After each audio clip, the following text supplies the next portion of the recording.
आधी रात में ही पीएम मोदी जो थे वो एक सीक्रेट गाड़ी में प्रेसिडेंट हाउस पहुंचते हैं। महबूबा मुफ्ती गवर्नमेंट बनाने के लिए सबसे पहले तो फोन वगैरह ट्राई करती हैं, लेकिन वो फोन नहीं उठता है। लेकिन आप कोइंसिडेंस देखिए, उसी पर्टिकुलर टाइम पे फैक्स मशीन खराब हो जाती है। इसी दिन आर्टिकल 370 हटाने की नींव रख दी गई थी। अनुच्छेद 370 के सभी खंड लागू नहीं होंगे। इस पर्टिकुलर टाइम तक बीजेपी ने अपनी पूरी प्लानिंग कर ली थी। एडवाइजरी जारी की जाती है कि डिवोटीज यात्रा बीच में ही रोक दें और जो कश्मीर वैली है उसको छोड़ के वहां से बाहर चले जाएं। यानी कि इसकी वजह से आर्टिकल 370 को हटाना बहुत ही टेढ़ी खीर हो गई थी। नेहरू जी आर्मी भेजने के बहुत खिलाफ थे, लेकिन सरदार वल्लभ भाई पटेल जबरदस्ती आर्मी भेज देते हैं। जब पाकिस्तान को इतना पीछे कर दिया था, थोड़ा और पीछे कर देना चाहिए था। बीच में यूएन में जाने की क्या जरूरत थी कि एक देश में दो विधान, दो निशान, दो प्रधान नहीं चलेंगे। देखिए, जब भी जम्मू एंड कश्मीर की बात होती है तो आर्टिकल 370 और 35A इनकी बात जरूर होती है और आप सबको ऑलरेडी पता है कि इनको हटा दिया गया है। लेकिन ये जो आर्टिकल्स थे ये कोई नॉर्मल आर्टिकल्स नहीं थे। इनके अंदर कुछ ऐसी चीजें मेंशंस थी जिसकी वजह से इतने सालों तक ये कंट्रोवर्शियल और एक हिस्टोरिकल मुद्दा बना इंडिया के अंदर। जान दे देंगे इसके लिए, क्या बात कर रहे हो आप? इसको हटाने के बाद भी आज की डेट तक इसके बारे में बात होती है। बहुत ही यूनिक वजह से इन आर्टिकल्स को लाया गया था और जब इनको हटाया गया वो भी यूनिक था, इसलिए इतने साल लगे इसको हटाने में। 4 से 5 साल तक एक प्रॉपर प्लानिंग के तहत इसको हटाया गया और जो प्लानिंग और स्ट्रेटेजी बनाई गई थी वो भी बहुत यूनिक थी। और वही चीज मैं आज आपको बहुत ही डिटेल में बताऊंगा कि ये लाया क्यों गया था और क्या तरीके यूज हुए थे इसको हटाने के लिए। एंड आई एम श्योर आपको ऐसा लगेगा जैसे कोई चाणक्य नीति की मूवी चल रही हो, इतना दिमाग लगा के इसको हटाया गया था। बट इसको समझने के लिए हमें थोड़ा सा पीछे जाना पड़ेगा। देखिए, देश आजाद होने से पहले इंडिया का जो मैप था वो ये था और इस पूरे एरिया में ब्रिटिशर्स 2 तरीके से राज करते थे। ये मैप में आपको येलो और पिंक कलर दिख रहा होगा। जहां येलो कलर है मतलब कि वहां डायरेक्ट ब्रिटिशर्स का राज था, जिसे ब्रिटिश इंडिया कहा जाता था। और जो स्टेट्स आपको पिंक कलर में दिख रहे हैं वहां ब्रिटिशर्स उस जगह के राजा या निजाम के साथ मिलकर इनडायरेक्टली राज करते थे। इनको प्रिंसली स्टेट कहा जाता था। इन प्रिंसली स्टेट्स में राजा अपने स्टेट की सभी इंटरनल चीजें खुद संभालते थे। बस डिफेंस, फॉरेन अफेयर और कम्युनिकेशन जो था ये चीजें ब्रिटिश गवर्नमेंट के हाथ में होती थी। और ये जो जम्मू एंड कश्मीर है, हैदराबाद, जोधपुर, ये सब प्रिंसली स्टेट्स थे। ऐसे करके करीब 565 प्रिंसली स्टेट थे। आगे बढ़ने से पहले मैं आपसे एक काफी कॉमन प्रॉब्लम डिस्कस करना चाहता हूं जिसके बारे में रिसेंटली कुछ सब्सक्राइबर्स ने भी मुझसे पूछा था। ये इंडियन मेल्स में एक बढ़ती प्रॉब्लम होती जा रही है और वो है हेयर लॉस। जनरली हमने अपने दिमाग में एक चीज फिक्स कर रखी है कि अगर हमारे माँ बाप में से किसी को हेयर फॉल की प्रॉब्लम थी मतलब हम भी गंजे हो जाएंगे और इस जेनेटिक हेयर लॉस का कोई इलाज नहीं है। अब देखिए, ये बात तो सच है कि ऐसे केसेस में गंजे होने का रिस्क रहता है, लेकिन अगर आप टाइमली एक्शन लें तो इससे बचा जा सकता है। आपके सामने मैं उन लोगों के रिजल्ट्स दिखाना चाहता हूं जिनको जेनेटिक हेयर लॉस होना शुरू हुआ लेकिन उन्होंने मैनेज कर लिया इसको। जेनेटिक हेयर लॉस जो होता है वो DHT हार्मोन से होता है जो सभी मेल्स में होता है, लेकिन जिनके बाल DHT से सेंसिटिव होते हैं उनमें ये हेयर लॉस पैदा करता है। और ये जो सेंसिटिविटी है ये डाइट, लाइफस्टाइल, स्ट्रेस से इंक्रीज हो सकती है। तो इसका जो ट्रीटमेंट है वो भी ये सारी चीजें समझ के करना चाहिए, जो ट्राया एकदम अच्छी तरीके से करता है। ट्राया का हेयर टेस्ट आपके हेयर लॉस का स्टेज, रीजन, टाइप आइडेंटिफाई करेगा और फिर आपको कस्टमाइज ट्रीटमेंट देगा। इनके बाकी 93% कस्टमर्स की तरह मैंने खुद इससे काफी इंप्रूवमेंट देखा है। आप भी ट्राया ऐप डाउनलोड करके फ्री हेयर टेस्ट लेकर अपना कस्टमाइज किट लीजिए और 5 से 6 महीने में रिजल्ट्स देखिए। मेरा कूपन कोड 20NR यूज करने पर आपको 20% डिस्काउंट भी मिल जाएगा। लिंक मैंने डिस्क्रिप्शन में दे दिया है। तो टॉपिक पे वापस आते हैं। अब देखिए, होता क्या है कि जब ब्रिटिशर्स का इंडिया से जाने का टाइम आता है तो ब्रिटिश गवर्नमेंट 2 जून 1947 को एक माउंटबेटन प्लान लेके आती है जिसमें यह था कि ब्रिटिश इंडिया को रिलीजियस डेमोग्राफी यानी कि हिंदू मुस्लिम पॉपुलेशन के हिसाब से 2 देशों में बांट दिया जाएगा। और ये जो प्लान था इसमें सबसे इंपॉर्टेंट बात यह थी कि ब्रिटिश इंडिया को ही बांटा जाएगा। ये जो प्रिंसली स्टेट्स थी ये इसमें इंक्लूडेड नहीं थी। इस प्लान में यह कहा गया था कि जो प्रिंसली स्टेट है उनकी मर्जी है, वो इंडिया के साथ रहना चाहे तो इंडिया के साथ रहें, पाकिस्तान के साथ रहना चाहे तो पाकिस्तान के साथ रहें, या फिर उनका अगर मन है कि वो इंडिपेंडेंट रहना चाहती हैं तो इंडिपेंडेंट रह सकती है। तो उस टाइम पे ऐसे एरिया वाइज पॉपुलेशन रहती थी। डार्क ग्रीन वाला जो एरिया आप देख रहे हैं इसमें मुस्लिम पॉपुलेशन जो थी वो मेजॉरिटी में थी। तो ये जो माउंटबेटन प्लान था इसको 18 जुलाई 1947 को इंडिया इंडिपेंडेंस एक्ट 1947 के नाम से लागू करके बंटवारा शुरू कर दिया जाता है, जिसमें बंगाल के 2 हिस्से होते हैं। ईस्ट बंगाल जो था वो पाकिस्तान के पास गया, फिर पंजाब के 2 हिस्से होते हैं जिसमें वेस्ट पंजाब जो था वो पाकिस्तान के पास गया, सिंध और ये जो पूरा बलूचिस्तान प्रोविंस है ये पाकिस्तान के पास गया, और बाकी जो ब्रिटिश इंडिया का पार्ट था वो सारा का सारा इंडिया के पास गया। और फिर इसके बाद 14 अगस्त 1947 को पाकिस्तान और 15 अगस्त 1947 को इंडिया आजाद होता है। ये जो एरिया था इस तरीके से बांटा गया था। ये जो खाली पार्ट आपको दिख रहा है ये सारे प्रिंसली स्टेट थे, छोटे छोटे प्रिंसली स्टेट थे यहाँ पे। अब ये जो प्रिंसली स्टेट थे इनको इंडिया की तरफ से सरदार वल्लभ भाई पटेल और पाकिस्तान की तरफ से जिन्ना अपने अपने खेमे में जोड़ने के लिए ट्राई करना स्टार्ट करते हैं। पाकिस्तान के पास ये सारे प्रिंसली स्टेट्स आ जाते हैं और बाकी जितने बचते हैं वो इंडिया के पास आ जाते हैं। अब ये सारी चीजें जितनी आसानी से मैं बता रहा हूं कि ये ऐसे डिवाइड हो गए थे, इतनी आसानी से नहीं हुए थे। कुछ को लालच देके, कुछ को डंडे के जोर पे, बहुत ही मुश्किलों से इन प्रिंसली स्टेट्स को साथ में जोड़ा गया था। तो जब भी इन प्रिंसली स्टेट को जोड़ा जाता था तो ये जो इंस्ट्रूमेंट ऑफ एक्सेशन डॉक्यूमेंट है ये साइन कराया जाता था। इस डॉक्यूमेंट में मेनली वही सेम चीजें थी जो ब्रिटिशर्स के साथ जो अरेंजमेंट था, सेम वही अरेंजमेंट इस डॉक्यूमेंट के अंदर भी लिखा गया था। डिफेंस, फॉरेन अफेयर और कम्युनिकेशन, इनको छोड़ के जो बाकी इंटरनल मैटर है वो राजा खुद देखेगा। बाकी फिर टाइम के साथ आगे चल के इनसे मर्जर एग्रीमेंट भी साइन करा लिया गया था, जिसमें इनकी जो रियासतें थी वो पूरी तरीके से इंडिया के साथ जुड़ गई थी। अब देखिए जितने भी प्रिंसली स्टेट थे, छोटे बड़े जितने भी थे, सबका मैटर सॉल्व हो गया था, लेकिन 3 जगह पे आके बात फंस गई थी और वो 3 जगह थी जम्मू एंड कश्मीर, जूनागढ़ और हैदराबाद। और रीजन इसके पीछे यह था कि जूनागढ़ और हैदराबाद में राजा मुस्लिम था, लेकिन इनके स्टेट के अंदर जो मेजॉरिटी थी वो हिंदू जनता थी। ऐसे ही जम्मू एंड कश्मीर में राजा हिंदू था, लेकिन जो पॉपुलेशन थी उनमें मेजॉरिटी जो थी वो मुस्लिम्स की थी। और इन तीनों प्रिंसली स्टेट्स को अपनी तरफ करने के लिए पाकिस्तान और इंडिया में बहुत ज्यादा बहस चालू हो गई थी। जूनागढ़ का जो नवाब था महाबत खान रसूल खान जी, इन्होंने क्या किया था, इन्होंने अपने स्टेट के अंदर जो दीवान रखा था वो शाह नवाज भुट्टो इसको बनाया था। इसका जूनागढ़ से कुछ लेना देना नहीं था, ये कराची से था। तो जूनागढ़ के राजा के साथ साथ ये जो दीवान था इसका झुकाव भी पाकिस्तान की तरफ था। और फिर 15 अगस्त 1947 को जब जूनागढ़ की पाकिस्तान और इंडिया से जुड़ने की बात चल रही थी तो जूनागढ़ के निजाम और राजा ने कहा कि वो पाकिस्तान के साथ जाके मिलेंगे और इन्होंने 15 सितंबर 1947 को पाकिस्तान के साथ इंस्ट्रूमेंट ऑफ एक्सेशन साइन कर दिया। और इसी पर्टिकुलर टाइम पे जम्मू एंड कश्मीर और हैदराबाद यहां भी इसी तरीके के डिस्कशन चल रहे थे, वो भी अभी आगे बताऊंगा। पहले जूनागढ़ का मैं बता देता हूं आपको। अब जूनागढ़ के राजा ने जब इंस्ट्रूमेंट ऑफ एक्सेशन साइन वगैरह किया तो सरदार वल्लभ भाई पटेल जो थे ये बहुत ज्यादा गुस्सा हो जाते हैं कि एक तरफ तुमने ये कह के पार्टीशन करवा दिया कि हिंदू और मुस्लिम साथ में नहीं रह सकते, और दूसरी तरफ जो हिंदू मेजोरिटी वाला स्टेट है उसको आप अपने में मिला रहे हो। वहीं जिन्ना का कहना था कि इस हिसाब से तो जम्मू एंड कश्मीर में मुस्लिम ज्यादा हैं तो वो तो हमें मिलना चाहिए, इसलिए कश्मीर हमें दे दो। और फिर इधर से कहा जाता था कि इंडिया तो सेकुलर कंट्री है, यहाँ तो किसी भी रिलीजन के लोग रह सकते हैं। तो ये सारी बहस जब चल रही थी तो इसी बीच क्या होता है कि जूनागढ़ के अंडर में 2 रियासतें थी, मंगरोल और बवरियावाद। तो इनके जो राजा थे वो इंडिया के साथ मिल गए और पेपर वगैरह भी साइन करने लगे।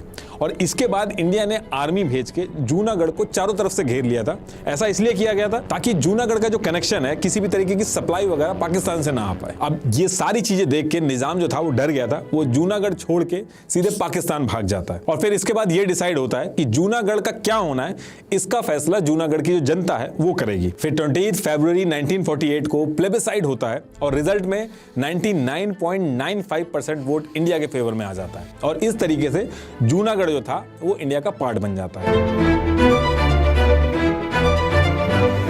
ये स्टोरी जो जूनागढ़ की है ये अभी आपको इररिलेवेंट लग रही होगी, लेकिन अभी आगे जब मैं जम्मू एंड कश्मीर की बात करूंगा तब आपको थोड़ा सा इसका रेलेवेंस समझ में आएगा। और अब बात करते हैं हैदराबाद की। इसी टाइम पे हैदराबाद में भी इशू चल रहे थे, तीनों जो स्टेट है सेम टाइम पे इशू चल रहे थे। अब हैदराबाद में पॉपुलेशन हिंदू मेजोरिटी में थी, लेकिन निजाम मीर उस्मान अली खान का जो मन था वो ये था कि वो इंडिपेंडेंट रहे और अगर मजबूरी में किसी कंट्री के साथ मिलना भी है तो पाकिस्तान से मिले। लेकिन हैदराबाद को अगर आप देखोगे तो वो इंडिया के बीचों बीच है, तो ये चीज पॉसिबल नहीं थी और इंडिया के लिए भी बहुत बड़ा थ्रेट हो जाता कि बीच में ऐसे कोई जगह होती जो पाकिस्तान बनी हुई होती। तो इंडिया की तरफ से बैक टू बैक बातचीत स्टार्ट होना शुरू होती है और काफी प्रेशर डेवलप होता है। तो निजाम क्या करता है कि वो 1 साल का टाइम मांगता है और स्टैंड स्टिल एग्रीमेंट जो होता है वो साइन कर लेता है। इसमें वो कहता है कि 1 साल तक वो जैसी सिचुएशन है वैसी रहेगी और उसके 1 साल के बाद हम लोग डिसाइड करेंगे कि हैदराबाद और इंडिया का कैसा रिलेशन रहेगा। और इंडिया इस पर्टिकुलर टाइम में बड़ी आसानी से ये चीज मान जाता है क्योंकि जम्मू एंड कश्मीर में भी इंडिया फंसा हुआ था, तो वो पहले वहां डील कर रहा था। लेकिन हैदराबाद का जो निजाम था उसने इस 1 साल के अंदर पहले तो पाकिस्तान के साथ मिलकर स्ट्रेटेजी बनाना स्टार्ट किया,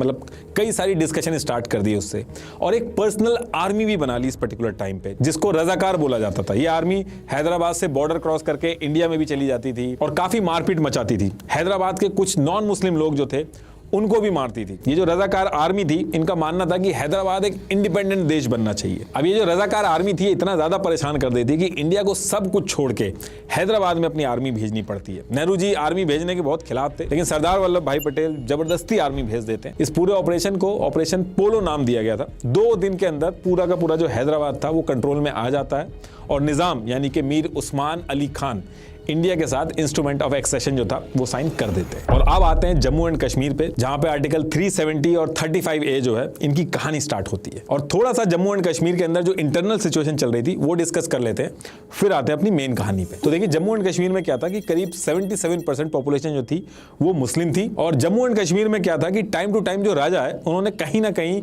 अपनी जनता के बीच में भेदभाव रखा। जब मुस्लिम राजा आया तो उसने हिंदुओं को दबा के रखा, और जब हिंदू राजा आए तो उन्होंने मुस्लिमों को दबा के रखा। तो जम्मू एंड कश्मीर में जो राजा हरि सिंह थे उनके ऊपर भी ऐसे आरोप लगते थे कि वो हिंदुओं को फेवर करते हैं। एक स्टेट सब्जेक्ट लॉ 1927 बनाया था राजा हरि सिंह ने, जिसमें एलिगेशन थे इनके ऊपर कि ये हिंदुओं को गवर्नमेंट जॉब में प्रायोरिटी देते हैं। तो इन सारी चीजों को लेके जम्मू कश्मीर के अंदर जो मुस्लिम्स थे वो प्रोटेस्ट वगैरह टाइम टू टाइम करते रहते थे। और सबसे बड़ा जो प्रोटेस्ट हुआ था वो ईयर 1931 में हुआ था। और इसी टाइम पे एक आदमी था शेख अब्दुल्ला वहां पे, जो अभी फारूक अब्दुल्ला उनके फादर, तो ये राजा के खिलाफ आवाज उठाना शुरू कर देते हैं कि राजा को हटाओ और डेमोक्रेसी लेके आओ। तो इस पर्टिकुलर टाइम पे ये चल रहा था कि इंडिया के अंदर ब्रिटिशर से नेहरू जी जो थे वो लड़ाई कर रहे थे, और सेम टाइम पे शेख अब्दुल्ला जो था वो कश्मीर के अंदर राजा के खिलाफ मुहिम चला रहा था, लड़ाई कर रहा था। और अपनी बात आगे रखने के लिए शेख अब्दुल्ला ने all Jammu and Kashmir Muslim conference नाम से एक पार्टी बनाई थी, जो आगे चल के सेकुलर दिखाना था उनको, तो उसका नाम चेंज करके नेशनल कॉन्फ्रेंस रख दिया गया था। और ये जो पॉलिटिकल पार्टी है ये अभी भी है।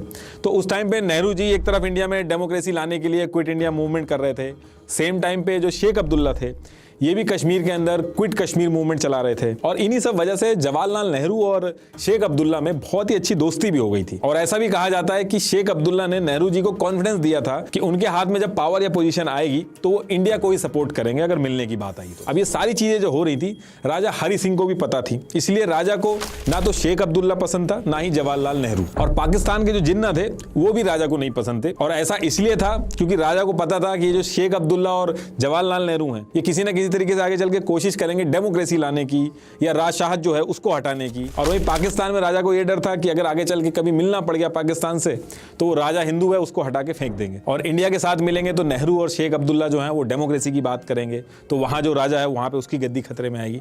तो कुल मिलाकर राजा को अपनी गद्दी बहुत प्यारी थी, इसलिए उसने कहा कि उसको इंडिपेंडेंट रहना है, उसको किसी से नहीं मिलना है। तो इसीलिए जब इंडिया और पाकिस्तान आजाद हुए तो राजा ने कहा कि ना तो उसको इंडिया से मिलना है ना पाकिस्तान से मिलना है, वो कोई इंस्ट्रूमेंट ऑफ एक्सेशन जो है उसको साइन नहीं करेगा। हाँ, वो एक चीज कर सकता है कि वो स्टैंड स्टिल एग्रीमेंट जो है उसको साइन कर लेगा। और इस चीज का ऑफर जो है उसने पाकिस्तान और इंडिया दोनों को दिया, जिसमें से पाकिस्तान ने ये जो स्टैंड स्टिल एग्रीमेंट था इसको साइन कर लिया था, जिसका मतलब ये था कि जम्मू एंड कश्मीर और पाकिस्तान के बीच में trade, travel, communication, flow of essential commodities जो है ये एकदम फ्रीली मूव होंगी। लेकिन इंडिया ने ये स्टैंड स्टिल एग्रीमेंट भी साइन नहीं किया था। अब पाकिस्तान ने एग्रीमेंट साइन तो कर लिया था, लेकिन पाकिस्तान के मन में डे वन से था कि कैसे भी करके कश्मीर को वो पाकिस्तान से जोड़ ले, क्योंकि वहां पे उसको लगता था कि वो पाकिस्तान को बिलोंग करता है, वहां मुस्लिम पॉपुलेशन ज्यादा है। और जब उसको लगा कि ये स्टैंड स्टिल एग्रीमेंट वगैरह इससे कोई फायदा है नहीं, चीजें हाथ से बाहर जा रही हैं, तो पाकिस्तान ने इस एग्रीमेंट को फॉलो करना बंद किया और कश्मीर के सारे जो फूड सप्लाई वगैरह थे वो सब रोक दिए और नेक्स्ट डे कश्मीर के ऊपर अटैक कर दिया।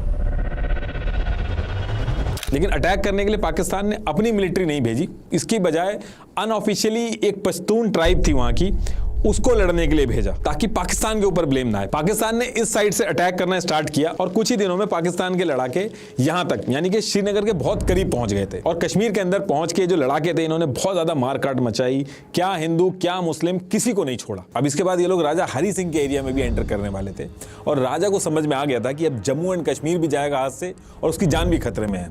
तो तुरंत वो इंडिया की तरफ मुंह करता है और इंडिया से मदद मांगता है। अब इंडिया का कहना था कि जम्मू एंड कश्मीर ने इंस्ट्रूमेंट ऑफ एक्सेशन तो साइन किया नहीं है, जम्मू एंड कश्मीर अभी इंडिया का पार्ट तो बना नहीं है, तो हम मदद नहीं कर सकते। तो राजा हरि सिंह ने 26 अक्टूबर 1947 को इंस्ट्रूमेंट ऑफ एक्सेशन साइन किया और जम्मू एंड कश्मीर इंडिया का पार्ट बन गया। अब कश्मीर का डिफेंस, एक्सटर्नल अफेयर और कम्युनिकेशन इंडिया की जिम्मेदारी हो जाती है। इसके साथ साथ नेहरू जी ने राजा हरि सिंह से यह भी डिमांड की थी शेख अब्दुल्ला, जिसको जेल में बंद किया गया, उसको भी निकाल दें और शेख अब्दुल्ला को पीएम बनाने के लिए भी नेहरू जी ने राजा को कन्विंस कर लिया था। जवाहरलाल नेहरू पूरी तरीके से कॉन्फिडेंस में थे कि जम्मू एंड कश्मीर के इंडिया से मर्जर की जब बात आएगी तो शेख अब्दुल्ला इंडिया के साथ खड़ा रहेगा। तो ये सारी चीजें सेट होने के बाद अगले दिन 27 अक्टूबर 1947 को इंडिया की सिख बटालियन कश्मीर में एयर ड्रॉप की जाती है और ये जो पाकिस्तान के लड़ाके आए हुए थे इन्होंने जो एरिया कैप्चर कर रखा था इनको पीछे करना स्टार्ट करती है। अब ये लड़ाई इंडिया वर्सेस पाकिस्तान में बदल गई थी। अब 20 दिसंबर 1947 को इंडियन कैबिनेट डिस्कस करती है कि अगर ये मैटर यूएन में ले जाएंगे तो इंस्ट्रूमेंट ऑफ एक्सेशन जो है वो हमने साइन कर रखा है, इसलिए यूएन पाकिस्तान को कश्मीर से बाहर निकालने के ऑर्डर देगा। और रही बात जम्मू एंड कश्मीर को बाद में इंडिया से मिलाने की, तो उसको लेकर नेहरू जी कन्विंस थे कि फैसला इंडिया के हक में जाएगा। और अगर प्लेबिसाइड की भी नौबत आती है तो जम्मू और लद्दाख की जो पॉपुलेशन है वो इंडिया के फेवर में है, और कश्मीर में मैटर अगर फंसेगा तो शेख अब्दुल्ला जो है वो इंडिया के फेवर में है, वो लोगों को कन्विंस कर लेगा इंडिया के साथ जुड़ने के लिए। तो ये सारी चीजें सोच के 21 अप्रैल 1948 को यूएन में पहुंचते हैं लोग। लेकिन उस टाइम पे यूएन के अंदर यूएसए का बहुत इंफ्लुएंस था और यूएसए पाकिस्तान के फेवर में था उस पर्टिकुलर टाइम पे। फिर इसके कुछ टाइम बाद यूएन का रेजोल्यूशन आता है जिसमें सबसे पहली चीज तो ये मेंशन थी कि जो जहां पे है वहीं पे वॉर को रोक दे, और 1 जनवरी 1949 को इंडिया पाकिस्तान जहां पे थे वहीं पे रुक गए और उसी जगह को एलओसी लाइन ऑफ कंट्रोल बना दिया गया। दूसरी चीज यूएन ने कही कि जम्मू एंड कश्मीर में क्या होगा इसका फैसला जम्मू एंड कश्मीर की जनता करेगी। तो सबसे पहले तो पाकिस्तान जम्मू एंड कश्मीर से अपनी जितनी भी फोर्सेज हैं उनको बाहर निकालेगा, फिर इंडिया अपनी फोर्सेज को बाहर निकालेगी। उसके बाद जम्मू एंड कश्मीर में प्लेबिसाइड होगा जो कि जम्मू एंड कश्मीर का एडमिनिस्ट्रेशन करवाएगा। फिर डिसाइड होगा कि जम्मू एंड कश्मीर किस देश में जाके मिलेगा। अब इस पर्टिकुलर चीज के लिए नेहरू जी को बहुत ज्यादा क्रिटिसाइज किया जाता है कि राजा हरि सिंह एक ऐसी सिचुएशन में फंसे हुए थे जहां उनके जीने मरने की बात थी। तो आप उस पर्टिकुलर टाइम पे जो चाहते वो साइन करा सकते थे, मर्जर एग्रीमेंट वगैरह कोई भी शर्त वगैरह हो आप उस पर्टिकुलर टाइम पे मनवा सकते थे। और दूसरी चीज, जब पाकिस्तान को इतना पीछे कर दिया था, थोड़ा और पीछे कर देना चाहिए था, बीच में यूएन में जाने की क्या जरूरत थी। लेकिन नेहरू जी के सपोर्ट में जो लोग रहते हैं उनका ये मानना है कि अगर मिलिट्री के दम पे कश्मीर को ले लिया जाता तो वो एक टेम्परेरी सोल्यूशन होता। दूसरी दिक्कत इसमें यह आती कि पाकिस्तान का जो क्लेम था जूनागढ़ और हैदराबाद में कि दोनों स्टेट के राजा पाकिस्तान के साथ जुड़ना चाहते थे, जूनागढ़ में तो इंस्ट्रूमेंट ऑफ एक्सेशन भी साइन हो गया था, सेम वही जम्मू एंड कश्मीर वाली सिचुएशन थी। तो वहां पे ये जो क्लेम था पाकिस्तान का वो बहुत स्ट्रांग हो जाता है इंटरनेशनल प्लेटफॉर्म पे। तो इसलिए नेहरू जी प्लेबिसाइड करा के जम्मू एंड कश्मीर को लेना चाहते थे। और दूसरी चीज, नेहरू जी को शेख अब्दुल्ला पे बहुत कॉन्फिडेंस था, जो आगे चल के शेख अब्दुल्ला ने उस कॉन्फिडेंस को तोड़ा भी। तो देखिए अब यूएन का रेजोल्यूशन आ चुका था, यूएन के हिसाब से पाकिस्तान को पीछे हटना था, फिर प्लेबिसाइड होना था, तो ये सारी चीजें यूएन ने मेंशन कर दी थी। लेकिन जब पाकिस्तान था वो तो पीछे हटा नहीं, और प्लेबिसाइड की जो बात थी वो तो जब तक पीछे हटेगा नहीं तब तक होगी कैसे। तो उस पर्टिकुलर टाइम पे ये डिस्कशन स्टार्ट हो गया कि जब तक ये होता नहीं है तब तक जम्मू एंड कश्मीर चलेगा कैसे। इंडिया और जम्मू एंड कश्मीर के जो एडमिनिस्ट्रेटिव रिलेशन है ये क्या होंगे उस टाइम पे। तो इसको लेकर मल्टीपल डिस्कशन स्टार्ट हो गए थे इंडिया और जम्मू एंड कश्मीर के बीच में। तो तब तक के लिए टेम्परेरी प्रोविजन कुछ बना लेते हैं ताकि जम्मू एंड कश्मीर की प्रोग्रेस आगे होती रहे, इंडिया और जम्मू कश्मीर के रिलेशन जो है वो आगे बढ़ते रहे। और जब ये सारी बातें चल रही थी तो इसी पर्टिकुलर टाइम पे इंडिया भी आजाद हुआ था, इंडिया का भी कॉन्स्टिट्यूशन बन रहा था। और इसमें मैं एक चीज आपको बता दूं कि जो कॉन्स्टिट्यूशन होता है वो कोई एक आदमी बैठ के नहीं बनाता है, कॉन्स्टिट्यूशन को कई सारे लोग मिलकर बनाते हैं, इनमें माइनॉरिटी भी होते हैं, हर पार्टी के लोग इन्वॉल्व होते हैं। इसको कॉन्स्टिट्यूएंट असेंबली बोला जाता है, इसका काम होता है कॉन्स्टिट्यूशन को बनाना। तो इंडिया की जो कॉन्स्टिट्यूएंट असेंबली थी उसमें 299 मेंबर थे और डॉक्टर भीमराव अंबेडकर जी जो थे वो उसको हेड कर रहे थे। और इंडिया की जो कॉन्स्टिट्यूएंट असेंबली थी उसमें जम्मू एंड कश्मीर के भी लोगों को ऐड कर लिया गया था ताकि जम्मू एंड कश्मीर और इंडिया साथ में मिलकर चीजों को आगे बढ़ाएं और इसका कुछ सोल्यूशन निकालें। और इस पर्टिकुलर टाइम पे जम्मू एंड कश्मीर जो था उसका खुद का कोई कॉन्स्टिट्यूशन नहीं था और ना ही उसकी कोई कॉन्स्टिट्यूएंट असेंबली बनी हुई थी। अब अगर आप जो इंस्ट्रूमेंट ऑफ एक्सेशन है जो साइन हुआ था उसमें अगर 7th पॉइंट पे देखोगे तो इसमें लिखा है कि किसी भी कीमत पे फ्यूचर में इंडिया का जो कॉन्स्टिट्यूशन है वो जम्मू एंड कश्मीर पे नहीं चलेगा, बस फॉरेन अफेयर, डिफेंस और कम्युनिकेशन जो है इसके मैटर पे कॉन्स्टिट्यूशन बनाया जा सकता है, वो भी कंसल्टेशन के साथ। तो इस बात का सॉल्यूशन निकालने के लिए ये डिस्कशन स्टार्ट हो गए थे कि जो पॉइंट मेंशन है इंस्ट्रूमेंट ऑफ एक्सेशन में इनकी भी वैल्यू रहे और इंडिया के कॉन्स्टिट्यूशन के जो कुछ प्रोविजंस हैं वो भी जम्मू कश्मीर में लागू हो जाए। और इस चीज का सॉल्यूशन गोपाल स्वामी अयंगर ने निकाला। इन्होंने एक टेम्परेरी और स्पेशल प्रोविजन आर्टिकल 370 इंट्रोड्यूस किया और इसको इस तरीके से बनाया गया कि जम्मू एंड कश्मीर की ऑटोनॉमी भी बनी रहे और इंडिया के कॉन्स्टिट्यूशन के कुछ प्रोविजंस जो हैं वो भी जम्मू एंड कश्मीर में इंटीग्रेट हो जाए। Assured Kashmiri people, the people of Jammu and Kashmir, that if they will be staying a part of India under certain conditions, and Article 370 guarantees those conditions. So no power on this earth can take away, Article 370 from, the people of J&K state. तो अब question ये है कि ये जो article 370 है इसमें था क्या।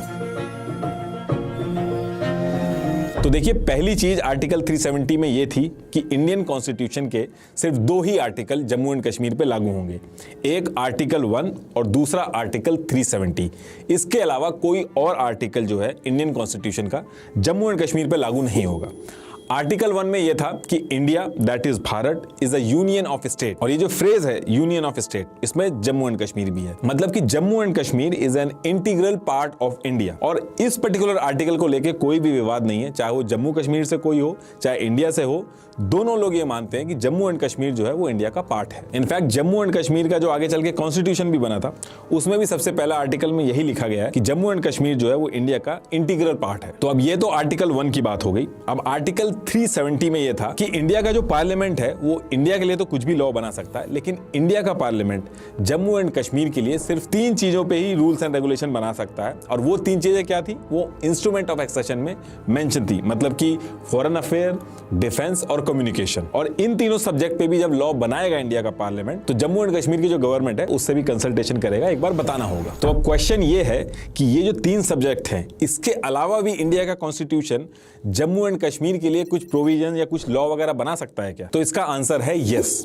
बनाया जा सकता है, लेकिन उसकी कुछ कंडीशन है जो आर्टिकल 370 में मेंशन है। तो उसमें यह है कि इंडिया, ये जो 3 सब्जेक्ट हैं, डिफेंस, फॉरेन अफेयर और कम्युनिकेशन, अगर इसके अलावा इंडिया का कोई कानून जम्मू एंड कश्मीर में लागू करना है या कोई ऐसा प्रोविजन है जो जम्मू कश्मीर में लागू करना है, तो सबसे पहले प्रेसिडेंट ऑफ इंडिया को एक प्रेसिडेंशियल ऑर्डर पास करना होगा। लेकिन वो जो प्रेसिडेंशियल ऑर्डर होगा वो तब इशू होगा जब जम्मू एंड कश्मीर की जो गवर्नमेंट है वो अप्रूवल देगी, उसके बाद ही वो प्रेसिडेंशियल ऑर्डर जो है वो पास हो सकता है। बाकी इसके अलावा कोई भी और तरीका नहीं है इंडिया का कोई भी कॉन्स्टिट्यूशन जम्मू एंड कश्मीर के अंदर लागू करने का। तो कहने का मतलब यह है कि एक तरह से जम्मू एंड कश्मीर की जो गवर्नमेंट होगी वही डिसाइड करेगी कि इंडिया का कौन सा प्रोविजन या लॉ उनको चाहिए। जैसे जीएसटी के टाइम पे आपने देखा होगा, जब जीएसटी पूरे इंडिया में लागू हो गया था, उसके भी कई दिन बाद जम्मू एंड कश्मीर में लागू हुआ था, क्योंकि तब तक जम्मू एंड कश्मीर की गवर्नमेंट ने अप्रूवल नहीं दिया था। और तीसरी चीज, ये जो आर्टिकल 370 है, जो तीसरा सेगमेंट है, उसमें यह भी लिखा हुआ है कि आर्टिकल 370 को हटाया कैसे जा सकता है। क्योंकि उस टाइम पे ऐसे डिस्कशन होते थे कि ये जो आर्टिकल 370 है ये तो बस तब तक के लिए जब तक प्लेबिसाइड नहीं हो रहा, पाकिस्तान पीछे नहीं हट रहा है, बस तब तक जरूरत है, उसके बाद तो आर्टिकल 370 की जरूरत ही नहीं पड़ेगी। तो आर्टिकल 370 को कैसे हटाया जाएगा, उसमें यह लिखा था कि अगर आर्टिकल 370 को हटाना है तो जम्मू एंड कश्मीर की जो गवर्नमेंट होगी सबसे पहले उससे अप्रूवल लेना होगा, उसके बाद जम्मू एंड कश्मीर की जो कॉन्स्टिट्यूएंट असेंबली होगी उससे अप्रूवल लेना होगा, और जब ये दोनों अप्रूवल दे देंगे उसके बाद प्रेसिडेंट ऑफ इंडिया जो होगा वो प्रेसिडेंशियल ऑर्डर पास करेगा, उसके बाद आर्टिकल 370 हट जाएगा। लेकिन आगे चल के जो 370 को हटाने में जो सबसे बड़ी दिक्कत आती है वो ये आती है कि जम्मू एंड कश्मीर की जो कॉन्स्टिट्यूएंट असेंबली थी उसने जम्मू एंड कश्मीर का कॉन्स्टिट्यूशन बनाया, और बनाने के बाद वो डिसॉल्व हो गई, यानी कि जम्मू एंड कश्मीर की कॉन्स्टिट्यूएंट असेंबली बची ही नहीं। और जब वो बची ही नहीं तो वो अप्रूवल कैसे देगी, यानी कि इसकी वजह से आर्टिकल 370 को हटाना बहुत ही टेढ़ी खीर हो गई थी। और यही रीजन था कि कश्मीर के लीडर एकदम कॉन्फिडेंट होकर बोलते थे कि आर्टिकल 370 कभी भी नहीं हट सकता। We will never be able to remove Article 370. जरा करके दिखाएं फिर देखें। 200 साल हुकूमत करेगी तो भी वो होता है। You cannot touch Article 370. वो कभी भी अगर वो 10 दफा भी हिंदुस्तान के प्राइम मिनिस्टर बनेंगे तो 370 को नहीं छोड़ सकते। लेकिन हटाया गया, और इतनी प्लानिंग के साथ हटाया गया कि हर कोई हैरान हो गया। अनुच्छेद 370 के सभी खंड लागू नहीं होंगे। 4-5 साल पहले इसकी प्लानिंग करके इसको हटाया गया। अभी आगे एक एक चीज बताऊंगा कि किस तरीके से हटाया गया था और क्या क्या चीजें सेट की गई थी। तो उस टाइम पे जब ये आर्टिकल 370 लाया गया था तो हर कोई इससे एग्री था। शेख अब्दुल्ला को लगा कि आगे चल के डेमोक्रेसी आएगी, हेड ऑफ स्टेट बनेंगे। इधर राजा हरि सिंह ने कहा कि जैसे यूके में मोनार्की होती है, क्वीन और प्रिंस होते हैं, मैं भी वैसे ही बन जाऊंगा। तो वो भी एग्री हो गए। तो इस तरीके से हर कोई एग्री था आर्टिकल 370 आने से। और क्योंकि सबकी अंडरस्टैंडिंग थी कि प्लेबिसाइड होगा, पाकिस्तान पीछे जाएगा, तब तक के लिए है, तो ये तो टेम्परेरी है। तो इसी रीजन की वजह से आर्टिकल 370 को इंडियन कॉन्स्टिट्यूशन के पार्ट 21 में ऐड किया गया। इंडिया का जो कॉन्स्टिट्यूशन है उसमें पार्ट 21 में जितने भी टेम्परेरी प्रोविजन होते हैं उनको ऐड किया जाता है। तो इसके बाद जम्मू एंड कश्मीर इंडिया का स्टेट बन के काम करना स्टार्ट करते हैं। अब इसके बाद ईयर 1951 में जम्मू एंड कश्मीर के कॉन्स्टिट्यूशन बनाने की बात होती है, और इसकी वजह से आर्टिकल 370 को हटाने का जो ऑप्शन था वो भी खत्म हो जाता है। तो अब इस पर्टिकुलर टाइम पे आर्टिकल 370 जो था वो आ चुका था। जम्मू एंड कश्मीर इंडिया का इंटीग्रल पार्ट बन चुका था, दोनों मिलकर साथ में काम कर रहे थे। लेकिन दिक्कत ये आ रही थी, जो इंडिया की बाकी कॉन्स्टिट्यूशनल बॉडी थी जैसे सुप्रीम कोर्ट हो गया, बाकी भी जो प्रोविजंस थे, बैंकिंग, इलेक्शन कमीशन, CAG, कई सारे डायरेक्टिव प्रिंसिपल, फंडामेंटल राइट्स, तो ये सारी चीजें जम्मू एंड कश्मीर के अंदर लागू नहीं हो पा रही थी और इंडिया चाहता था कि उसका स्टेट जो है जम्मू एंड कश्मीर, उसके अंदर ये सारे प्रोविजन जो हैं वो ऐड हों। तो इन सारी चीजों को लेके पंडित जवाहरलाल नेहरू शेख अब्दुल्ला से बात करना स्टार्ट करते हैं और मल्टीपल मीटिंग होती है नेहरू और शेख अब्दुल्ला के बीच में, और दिल्ली के अंदर होती है, तो इसको दिल्ली एग्रीमेंट भी बोला जाता है। तो इन सब चीजों को लेके जब नेहरू जी ने नेगोशिएशन स्टार्ट किया तो इधर से शेख अब्दुल्ला ने भी अपनी बातें रखना स्टार्ट की। उसने कहा कि आप प्रोविजन तो ऐड करना चाह रहे हो, लेकिन कश्मीर का अपना खुद का झंडा होगा, उसका खुद का अपना PM होगा जिसको सदर ए रियासत बोला जाएगा। इसके साथ साथ जम्मू एंड कश्मीर का एक स्टेट सब्जेक्ट लॉ 1927 था, इसकी भी डिमांड करी शेख अब्दुल्ला ने कि ये भी एप्लीकेबल होना चाहिए। अब क्वेश्चन ये है कि ये स्टेट सब्जेक्ट लॉ 1927 क्या है? तो देखिए 1927 में राजा हरि सिंह इसको लेके आए थे जम्मू एंड कश्मीर की जो लोकल पॉपुलेशन थी उनके राइट्स एंड आइडेंटिटी को प्रोटेक्ट करने के लिए, ताकि आसपास के एरिया के जो बिजनेसमैन थे और वर्कर थे उस टाइम पे जम्मू एंड कश्मीर में आते थे तो वहां की आइडेंटिटी या डेमोग्राफी चेंज ना कर दें। इस वजह से इस लॉ को लाया गया था। इस लॉ में मेनली यही था कि बाहर से कोई आदमी आएगा तो वो लैंड नहीं खरीद सकता, गवर्नमेंट जॉब जो होगी वो उसको नहीं मिलेगी, जो जम्मू एंड कश्मीर के परमानेंट लोकल रहने वाले हैं उनको मिलेगी, परमानेंट रेजिडेंट कौन होगा वो डिसाइड होगा इसमें। तो ये सारी चीजें थी इसमें। तो जवाहरलाल नेहरू इस पे कहते हैं कि जो तीनों चीजें हैं, ये जो स्टेट लॉ है आपका 1927 वाला, झंडे वाला जो सिस्टम है और जो 2 PM की आप बात कर रहे हो, हम ये तीनों चीजें मान लेते हैं। लेकिन अब नेहरू जी ने ये कह तो दिया था, लेकिन ये करना आसान नहीं था, क्योंकि अगर जम्मू एंड कश्मीर में 2 फ्लैग होंगे, 2 प्राइम मिनिस्टर होंगे और स्टेट सब्जेक्ट लॉ मान लिया जाए तो ये तो एक तरह से इंडिया के अंदर डिस्क्रिमिनेशन हो गया। जो इंडिया के बाकी सिटीजन है उनके लिए डिस्क्रिमिनेशन हो गया। इंडियन कॉन्स्टिट्यूशन के चैप्टर ऑफ फंडामेंटल राइट्स है, आर्टिकल 14, आर्टिकल 19, आर्टिकल 21, इनके हिसाब से तो इंडियन सिटीजन में कभी भी डिस्क्रिमिनेशन नहीं होना चाहिए। जैसे मान लो मैं लखनऊ में रहता हूं और मैं कल को गुड़गांव शिफ्ट हो जाता हूं, तो कुछ टाइम बाद मेरी कॉन्स्टिट्यूएंसी चेंज की जा सकती है, मैं गुड़गांव से भी वोट कर सकता हूं, लेकिन जम्मू एंड कश्मीर में मैं जाके 50 साल भी रह लूं तो ऐसा नहीं कर सकता। तो ये चीज इंडिया के बाकी जो स्टेट के लोग थे उनके साथ तो डिस्क्रिमिनेशन हो गया, क्योंकि वो लोग जम्मू एंड कश्मीर में जाके ना तो जमीन खरीद सकते, ना गवर्नमेंट जॉब उनको मिलेगी, चाहे वो कितने भी साल रह ले वहां पे। अभी डिस्क्रिमिनेशन तो था, लेकिन उसके बाद भी इसको लाया गया, अलग अलग कॉन्स्टिट्यूशनल रेमेडीज जो होती हैं उनका यूज करके इसको लाया गया। और वो इसलिए लाया गया ताकि इंडिया के जो बाकी प्रोविजन है, जैसे सुप्रीम कोर्ट, इलेक्शन कमीशन, ये सारी चीजें जम्मू कश्मीर के अंदर भी लागू हों, और वो बहुत जरूरी थी। और यही वो टाइम था जब आर्टिकल 370 के अंडर आर्टिकल 35A लाया गया। और जिस तरीके से आर्टिकल 370 में मेंशन था कि पहले प्रेसिडेंशियल ऑर्डर लाना होगा, फिर जम्मू एंड कश्मीर की जो स्टेट होगी वो परमिशन देगी, तो ठीक उसी तरीके से आर्टिकल 35A को आर्टिकल 370 के अंदर लाया गया। इसीलिए आप देखोगे कि जो चीजें मेंशन है आर्टिकल 35A में, वो सब वही जम्मू एंड कश्मीर का जो स्टेट सब्जेक्ट लॉ 1927 है उसी से मिलती जुलती हैं। अब क्योंकि इसकी वजह से 2 फ्लैग हो गए थे, 2 PM बन गए थे, और परमानेंट रेजिडेंस के जो रूल थे वो भी अलग थे, तो इसी वजह से आगे चल के लोग इसको कहते थे कि ये तो एक तरह से जम्मू एंड कश्मीर के अंदर ड्यूअल सिटीजनशिप है। तो आगे चल के आर्टिकल 35A जो था उसको बहुत क्रिटिसाइज किया जाता था, लेकिन उस पर्टिकुलर टाइम पे जब ये लागू हुआ था तो पूरे इंडिया में जश्न मनाया गया था। वो इसलिए क्योंकि इंडियन कॉन्स्टिट्यूशन के मेजॉरिटी ऑफ प्रोविजन जो थे वो इंप्लीमेंट हो गए थे जम्मू एंड कश्मीर में, और जम्मू एंड कश्मीर के लोग थे वो भी खुश हो गए थे, क्योंकि उनको लग रहा था कि जब तक प्लेबिसाइड होगा, इंडिया के जो सिटीजन हैं वो यहाँ आके जमीनें खरीद लेंगे, यहाँ की सिटीजनशिप ले लेंगे, तो यहाँ की डेमोग्राफी चेंज हो जाएगी। तो ये जो आर्टिकल 35A है ये इंप्लीमेंट हो गया, तो इसकी वजह से उनकी डेमोग्राफी खराब नहीं होगी, तो वो भी बहुत खुश थे। अब देखिए जब ये आर्टिकल 35A इसको जब इंप्लीमेंट करने की बात चल रही थी तो शेख अब्दुल्ला के तेवर और एम्बिशन दोनों बदल चुके थे। जो कॉन्फिडेंस वो इंडिया को पहले दे रहे थे, अब इस पर्टिकुलर टाइम पे वो चीज चेंज हो चुकी थी। इनफैक्ट हर चीज में वो मना करने लगे थे, और इंटेलिजेंस की रिपोर्ट से ये भी पता चला था कि इन्होंने पाकिस्तान के साथ भी नेगोशिएशन स्टार्ट कर दी थी। इनफैक्ट आर्टिकल 35A को ये रोकने के चक्कर में भी थे। तो फिर इसी टाइम पे इनके ऊपर एक देशद्रोह का केस सामने आता है, जिसे कश्मीर कॉन्स्पिरेसी केस भी कहते हैं। तो इस केस के चक्कर में शेख अब्दुल्ला को हटा दिया जाता है, और जो उनके डेप्यूटी PM थे बख्शी गुलाम मोहम्मद, उनको PM बना दिया जाता है। और फिर आर्टिकल 35A के जितने भी डिस्कशन होते हैं वो कंटिन्यू करते हैं, और आगे चल के आर्टिकल 35A इंप्लीमेंट हो जाता है। उस टाइम पे यानी कि ईयर 1954 में हमारे जो प्रेसिडेंट थे वो राजेंद्र प्रसाद थे, तो उन्होंने प्रेसिडेंशियल ऑर्डर 1954 पास किया, जिसको जम्मू एंड कश्मीर की गवर्नमेंट ने अप्रूव किया, और फिर आर्टिकल 35A को आर्टिकल 3070 के अंदर में ऐड कर दिया गया। ये जो 1954 का प्रेसिडेंशियल ऑर्डर है, इसी के थ्रू जितने भी कॉन्स्टिट्यूशन थे जम्मू कश्मीर के अंदर ये डाले गए थे। इनफैक्ट 2019 से पहले अमेंडमेंट कर करके बहुत सारे अमेंडमेंट किए गए थे, और इंडियन कॉन्स्टिट्यूशन के जितने भी प्रोविजन वगैरह थे, जैसे कि banking, finance, CAG, election commission वगैरह, हर चीज इसी 1954 प्रेसिडेंशियल ऑर्डर में अमेंडमेंट कर करके डाले गए थे। जैसे जो PM की पोस्ट थी जम्मू एंड कश्मीर के अंदर, इसी प्रेसिडेंशियल ऑर्डर 1954 को अमेंड करके उसको चेंज करके सीएम कर दिया गया था। पीएम की जगह आप सीएम होने लगे थे। तो ये जो प्रेसिडेंशियल ऑर्डर 1954 है ये बहुत ही इंपॉर्टेंट था। 97 आइटम्स जो इंडियन कॉन्स्टिट्यूशन की यूनियन लिस्ट में मेंशन थे उसमें से 94 आइटम जम्मू एंड कश्मीर में ऐड किए गए इसी प्रेसिडेंशियल ऑर्डर को अमेंड कर करके। इसलिए आप देखोगे जब बहस वगैरह भी होती है जो इंडिया के अगेंस्ट में रहते हैं तो वो कहते हैं कि दिल्ली एग्रीमेंट और प्रेसिडेंशियल ऑर्डर 1954 से पहले की बात करो, उसके बाद की बात मत करो। तो ऐसे ही धीरे धीरे करके सारी चीजें की गई। आगे चल के इंडिया के अंदर राजशाही जो थी उसको खत्म किया गया।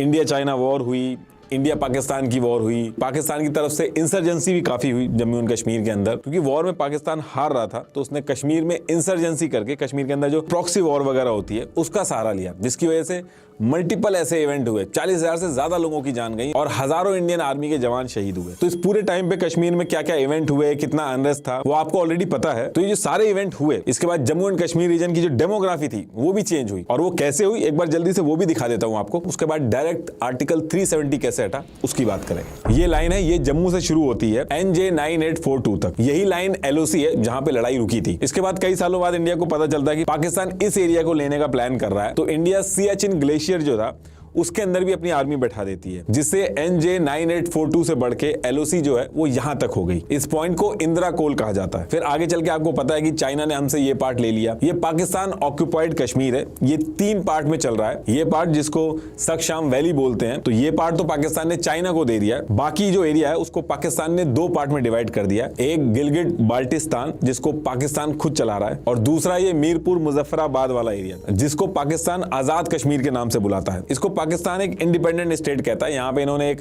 अलग से प्रेसिडेंट, PM ये सब अपॉइंट कर दिए, हालांकि चलाता इसको पाकिस्तान ही है। और अब बात करते हैं कि जो आर्टिकल 370 है ये हटा कैसे। तो देखिए होता क्या है कि सेम टाइम पे बीजेपी जो पॉलिटिकल पार्टी है वो बहुत तेजी से ऊपर आ रही थी, और बीजेपी के जो नेता थे वो आर्टिकल 370 और नेहरू जी ने जिस तरीके से इस पूरी सिचुएशन को डील किया था इससे बहुत गुस्सा थी। इनफैक्ट बीजेपी ने आगे चल के अपने मैनिफेस्टो में भी डाल रखा था कि हमारी सरकार बनेगी तो हम आर्टिकल 370 को हटा देंगे।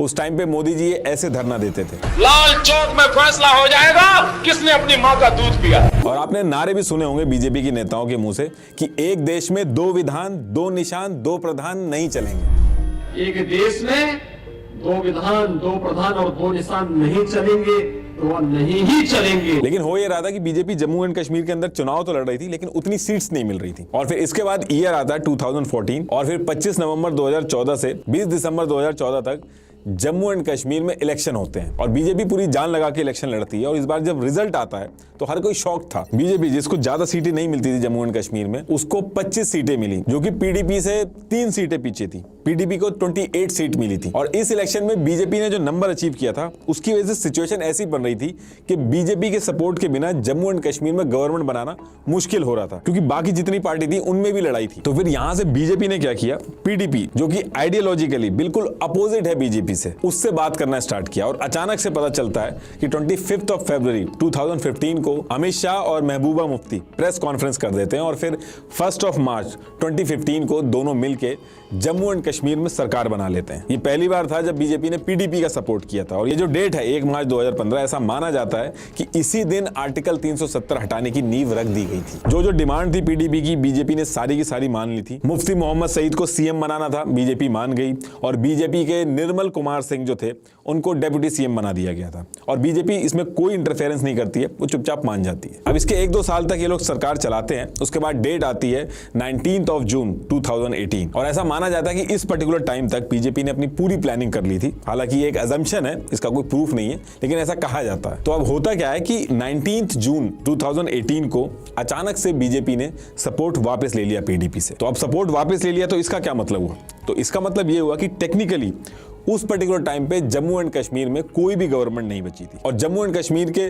कॉन्स्टिट्यूशन के आर्टिकल 92 के हिसाब से जब ऐसी सिचुएशन होगी, मतलब कि जम्मू एंड कश्मीर में गवर्नमेंट का ब्रेकडाउन होगा या कोई कॉन्स्टिट्यूशनल ब्रेकडाउन होगा, तो डायरेक्ट प्रेसिडेंट रूल नहीं लगेगा। उसकी बजाय शुरू के जो 6 मंथ होंगे उसमें जम्मू एंड कश्मीर का जो गवर्नर होगा वो चलाएगा जम्मू एंड कश्मीर को। अब इसके बाद क्या होता है कि 23 अगस्त 2018 को सत्यपाल मलिक को गवर्नर बना के जम्मू एंड कश्मीर के अंदर भेजा जाता है। और ऐसा कहा जाता है कि इस पर्टिकुलर टाइम पे इनके ऊपर जो इंडियन गवर्नमेंट थी उनको बहुत कॉन्फिडेंस था कि ये बहुत सही से उस चीज को हैंडल करेंगे। सत्यपाल मलिक 2012 में ये बीजेपी के नेशनल वाइस प्रेसिडेंट भी बन चुके थे, तो इनके ऊपर बीजेपी को कॉन्फिडेंस बहुत था। तो इसके बाद जम्मू एंड कश्मीर में सिचुएशन ये थी कि गवर्नमेंट कोई थी नहीं और गवर्नर जो था वो ये सारी चीजें डील कर रहा था। लेकिन सत्यपाल मलिक जी के जम्मू एंड कश्मीर के अंदर आके गवर्नर बन जाने से काम पूरा नहीं होना था। असली गेम शुरू होना था 6 महीने बाद, जब प्रेसिडेंट रूल लगेगा, और सब लोग उसी का वेट कर रहे थे कि 6 महीने पूरे हों और प्रेसिडेंट रूल लगे जम्मू एंड कश्मीर के अंदर। अब ये जो 6 महीने बचे थे, इस बीच में अगर गवर्नमेंट बन जाती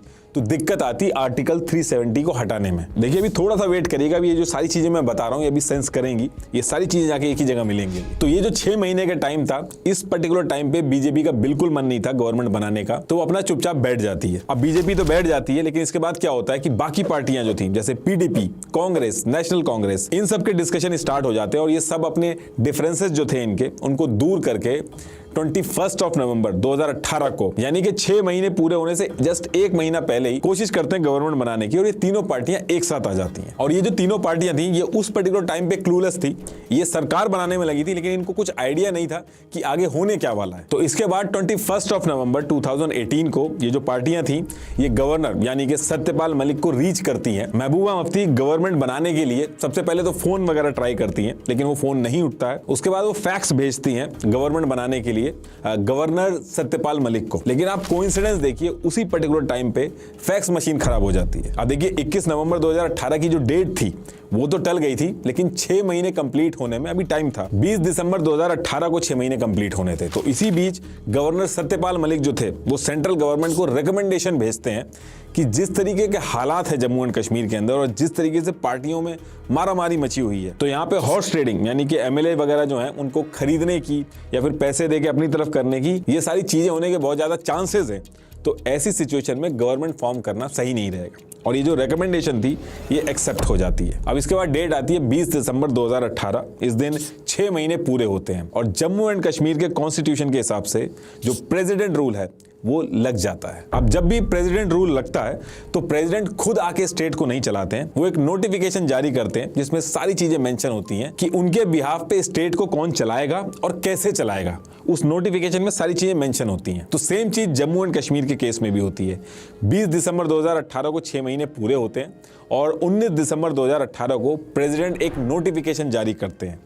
ये है वो नोटिफिकेशन। इसके सेकंड पेज के फर्स्ट पार्ट को देखिए, इसमें मेंशन है कि जो गवर्नर है वही प्रेसिडेंट के बिहाफ पे जम्मू एंड कश्मीर को चलाएगा, जो कि सत्यपाल मलिक है। अब आप कहोगे कि ये जो 6 महीने थे इसका क्यों वेट हो रहा था? इस पर्टिकुलर टाइम पे भी तो गवर्नर सत्यपाल मलिक ही थे और वही जम्मू एंड कश्मीर को चला रहे थे। तो देखिए प्रेसिडेंट रूल लगने से पहले गवर्नर के हाथ में ज्यादा पावर नहीं थी, लेकिन 6 महीने कंप्लीट होने के बाद जब प्रेसिडेंट रूल लगा तो गवर्नर के हाथ में बहुत सारी पावर आ गई। इस प्रेसिडेंट रूल लगने और प्रेसिडेंट का जो नोटिफिकेशन आया था, इसकी वजह से जो गवर्नर था जम्मू एंड कश्मीर का यानी कि सत्यपाल मलिक, उनके पास इतनी पावर आ गई थी जितनी एक देश के प्राइम मिनिस्टर के पास होती है। सिंपल भाषा में बस इतना समझ लीजिए कि जम्मू एंड कश्मीर के जो गवर्नर थे सत्यपाल मलिक, वो जम्मू एंड कश्मीर के पीएम की तरह एक्ट करने लगे थे। अब आते हैं दूसरी बात पे। अब इसी नोटिफिकेशन में फर्स्ट पेज के ख सेक्शन में देखिए, इसमें यह है कि देखिए जम्मू एंड कश्मीर में गवर्नमेंट है नहीं, विधानसभा जो है वो भंग हो रखी है।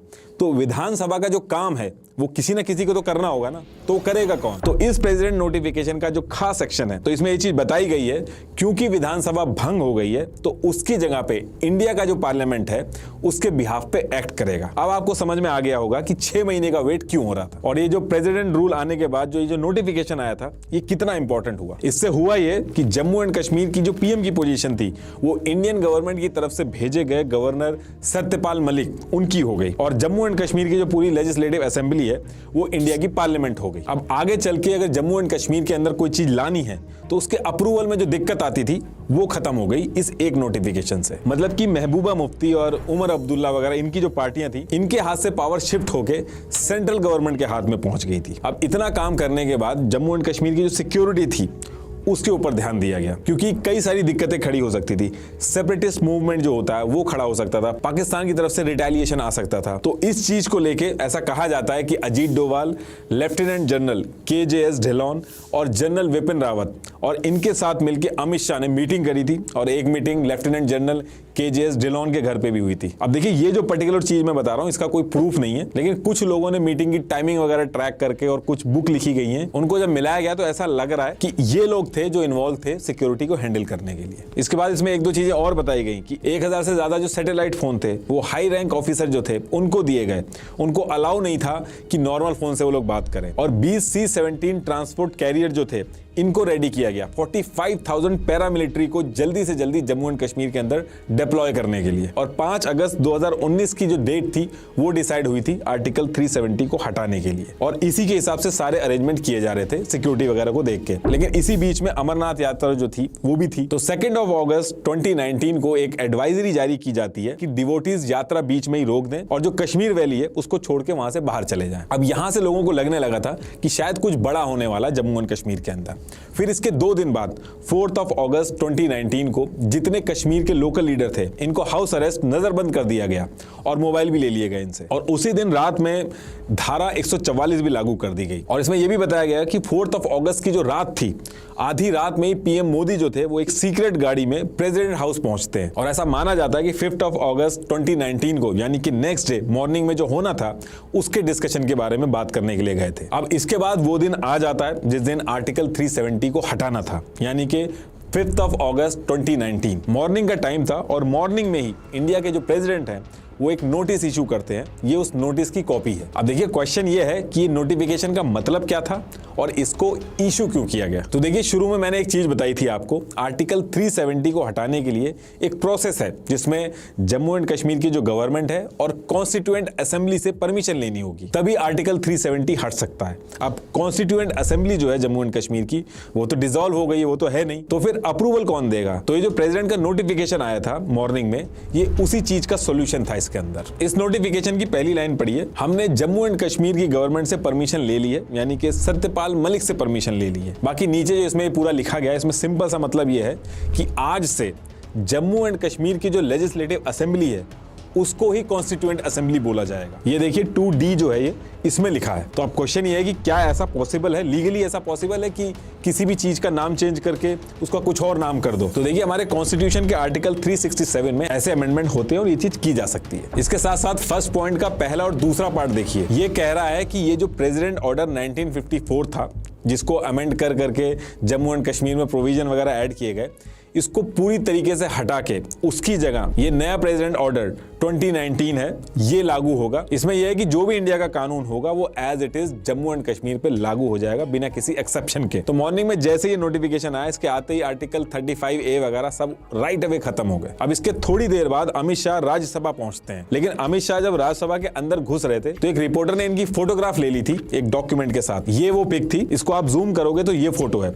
इसमें मेंशन है कि कौन कब क्या काम करेगा और इससे ही समझ में आ गया था कि रात में पीएम मोदी प्रेसिडेंट से मिलने क्यों गए थे। और पूरे मीडिया में इस पिक की वजह से हल्ला हो गया था और लोगों को समझ में आ गया था कि आर्टिकल 370 हटाने की तैयारी चल रही है। तो इसके बाद अमित शाह जो थे उनकी एंट्री राज्यसभा के अंदर होती है और अब टाइम था आर्टिकल 370 का पूरी तरीके से हटने का। अब यहाँ पे अमित शाह जो थे वो रेजोल्यूशन लेके आए थे और उनका काम यह था कि इस रेजोल्यूशन को पास कराना, यानी कि अब वोटिंग होगी राज्यसभा और लोकसभा में और अगर मेजोरिटी में वोटिंग आ जाती है तो ये जो रेजोल्यूशन है ये पास हो जाएगा। तो अब क्वेश्चन ये है कि इस रेजोल्यूशन के अंदर था क्या। तो देखिए ये उस रेजोल्यूशन की कॉपी है। तो इसमें यह था कि आर्टिकल 370 के जितने भी पार्ट हैं ये सारे के सारे खत्म होंगे। दूसरी चीज, इंडिया का constitution as it is Jammu and Kashmir पर लागू हो जाएगा बिना किसी एक्सेप्शन के। और इस रेजोल्यूशन को इस तरीके से बनाया गया था कि आगे चल के कोई और गवर्नमेंट भी आएगी तो उसको भी हटाने में दिक्कत आएगी। तो इसके बाद वोटिंग हुई लोकसभा और राज्यसभा दोनों जगह पे रेजोल्यूशन पास हो गया और जैसे ये पास हुआ प्रेसिडेंट ऑफ इंडिया ने इसको अप्रूव कर दिया। अब ये होते ही आर्टिकल 370 पूरी तरीके से जम्मू एंड कश्मीर से हट चुका था और अब Indian government Jammu and Kashmir में रूल बनाने के लिए उसको अप्रूवल नहीं लेना होगा। तो इस तरीके से आर्टिकल 370 को हटाया गया। लास्ट में एक बार फिर से आपको बता दूं,